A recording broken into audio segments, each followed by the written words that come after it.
Welcome to the Chemistry, Biology and Math Revision Hub.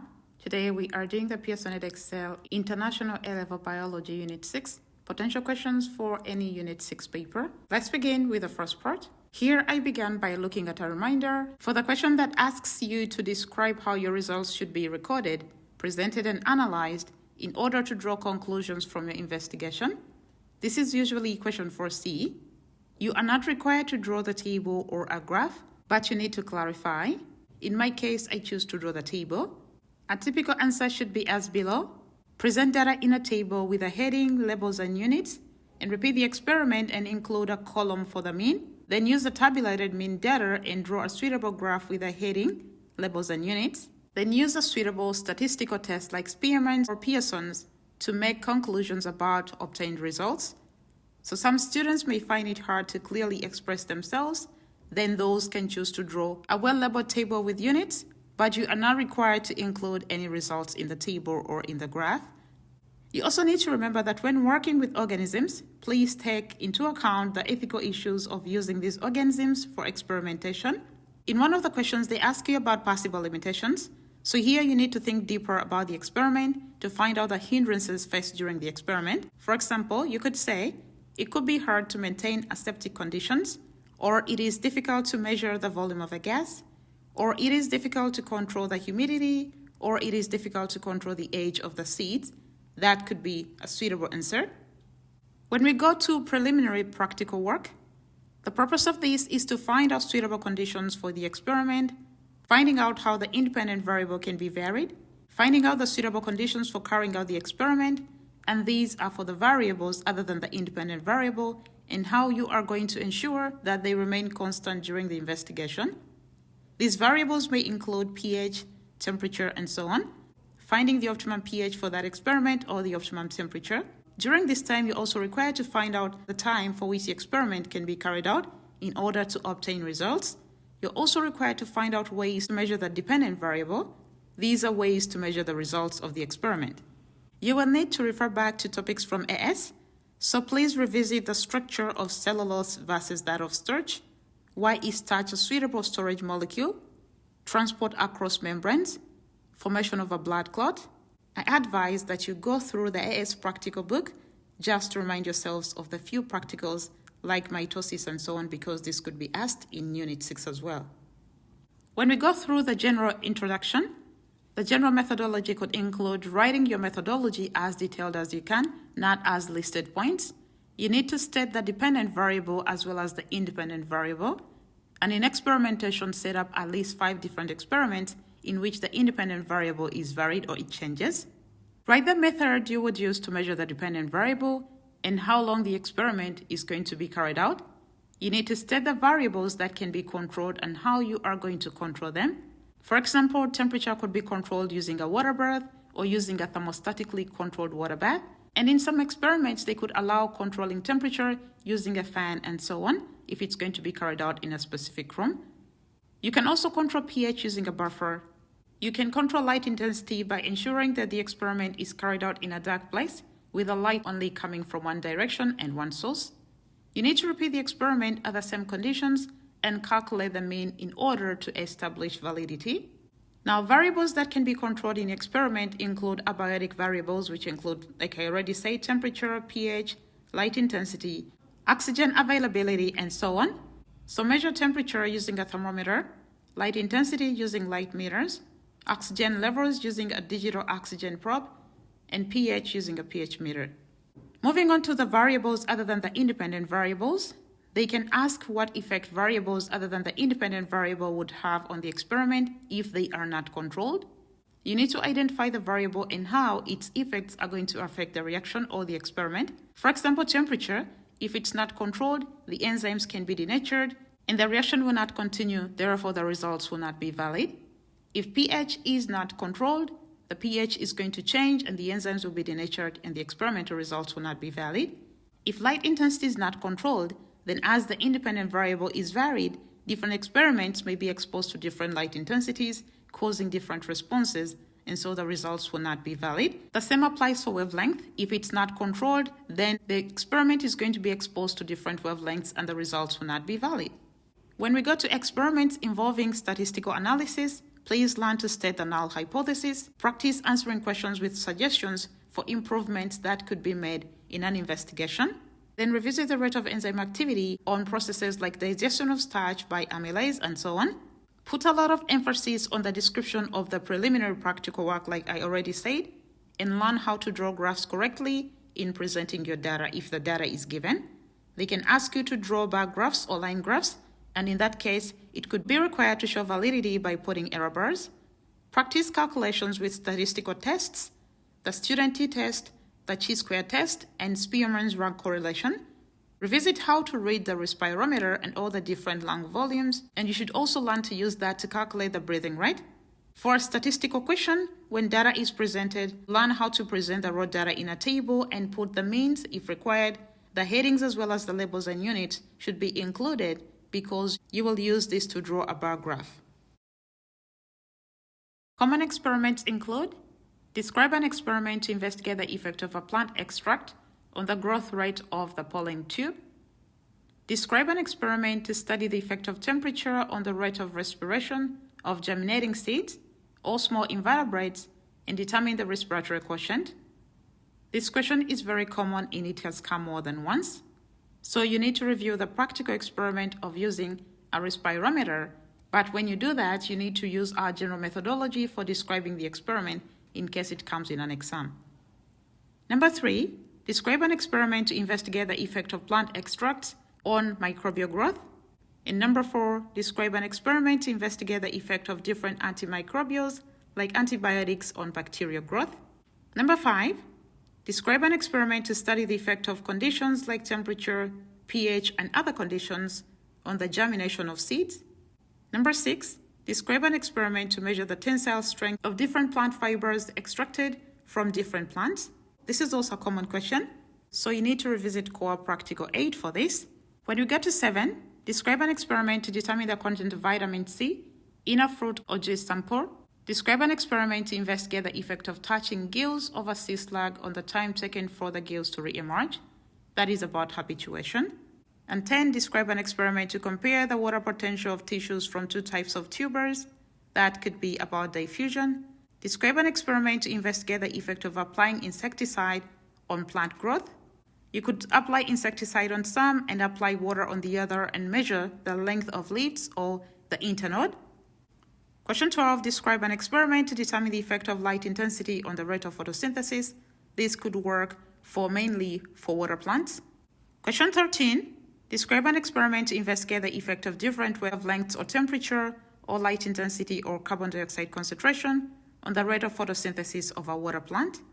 Question 14, data could be presented of a study of ecology of a habitat. So learn how to use transects and quadrats to determine the abundance and distribution of organisms in a specific area. Here you can be asked to acknowledge the risks encountered and how they were reduced. 15. Describe an experiment to investigate the growth of bacteria like E. coli on different liquid growth medium. Here you need to learn how the aseptic techniques for culture of microorganisms are carried out. And 16. Describe an experiment to investigate the rate of diffusion of a chemical or substance across the skin of an organism. 17.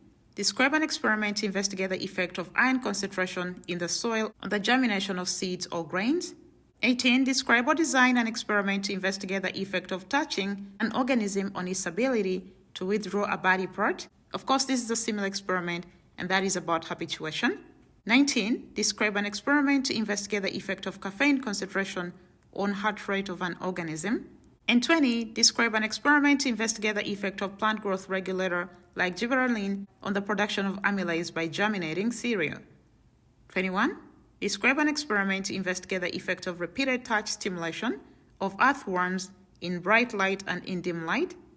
Here the independent variable is going to be brightness of light, so the earthworms should be touched with the same strength, and during your preliminary experiment, you need to devise the method to achieve that. 22.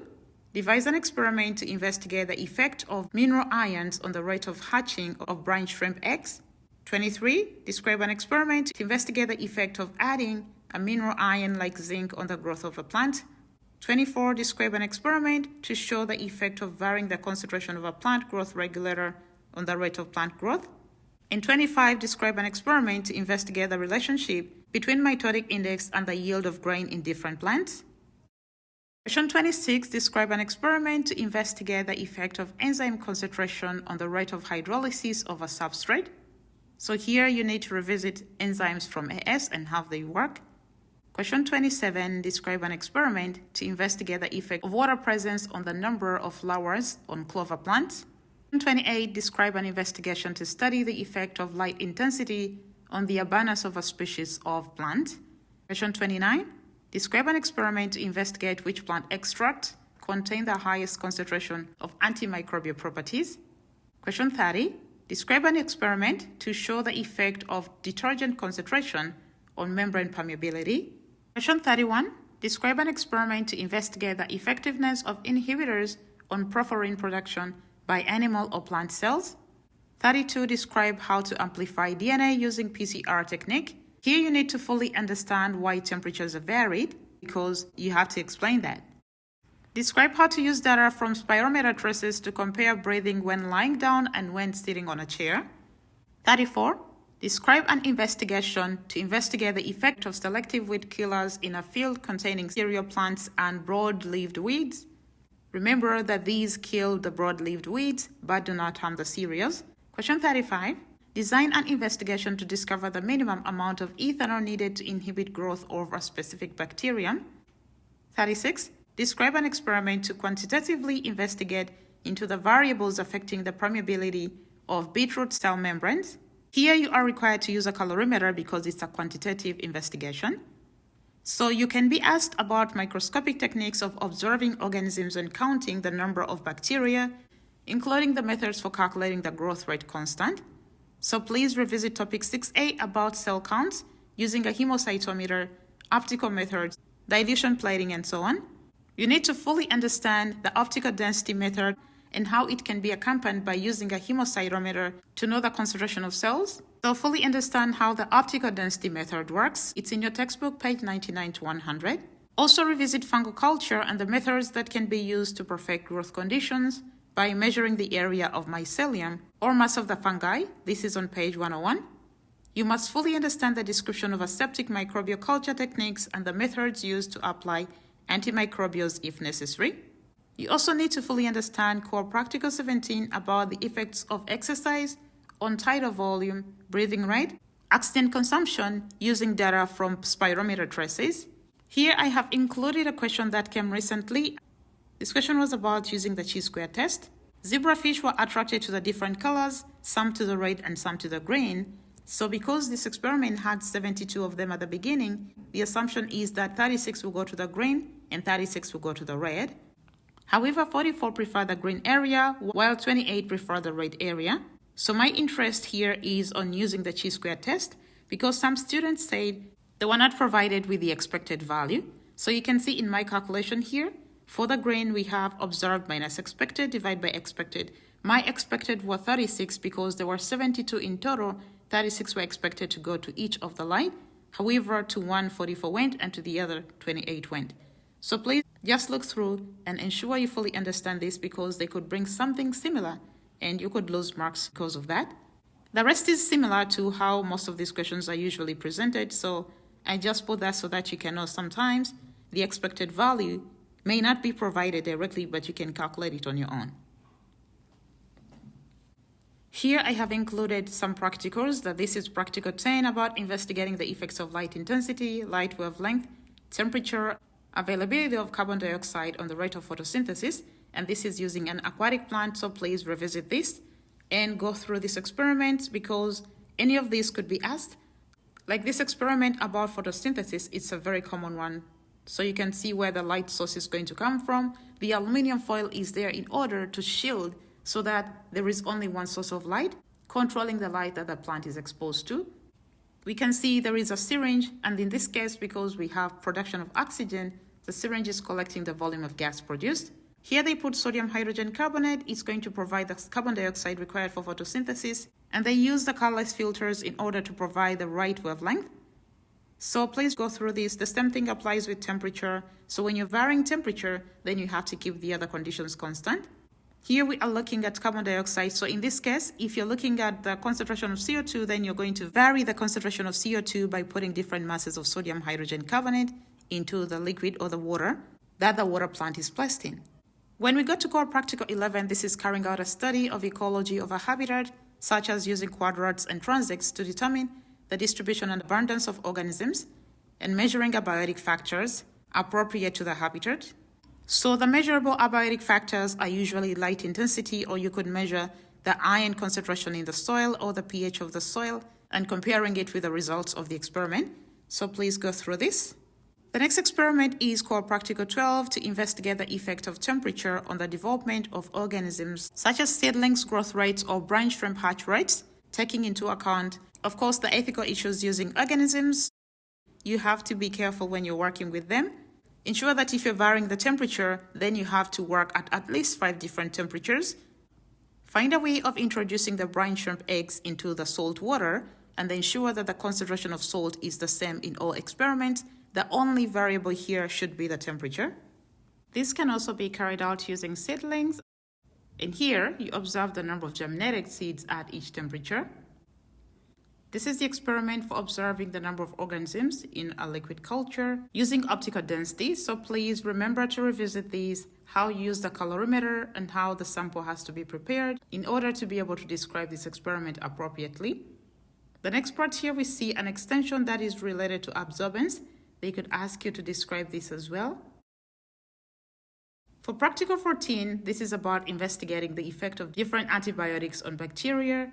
Here, the main focus is to learn how you're going to apply the antibiotics onto the sample. You need to revisit the aseptic culture techniques and then ways of application of the antibiotic onto the sample in order to be able to get the results as required by measuring the diameter of the zone of inhibition. This is an experiment about an artificial hydrogen carrier, which is a redox indicator. This is used in the investigation of respiration in yeast. This experiment here about respiration is very common, so please go through the procedure and ensure that you fully understand. I have done a lot of past paper questions where this was explained. Please revisit that as well. And the last experiment here we have is about investigating the production of amylase in germinating cereal grains. I have done one past paper question as well on this, so please go through the papers I've done and learn how you can describe as well as plan this experiment. So this brings us to the end of this video detailing the potential questions that can come in any Unit 6 paper. Thank you for being with us. Please remember to subscribe. See you in the next video. Bye-bye.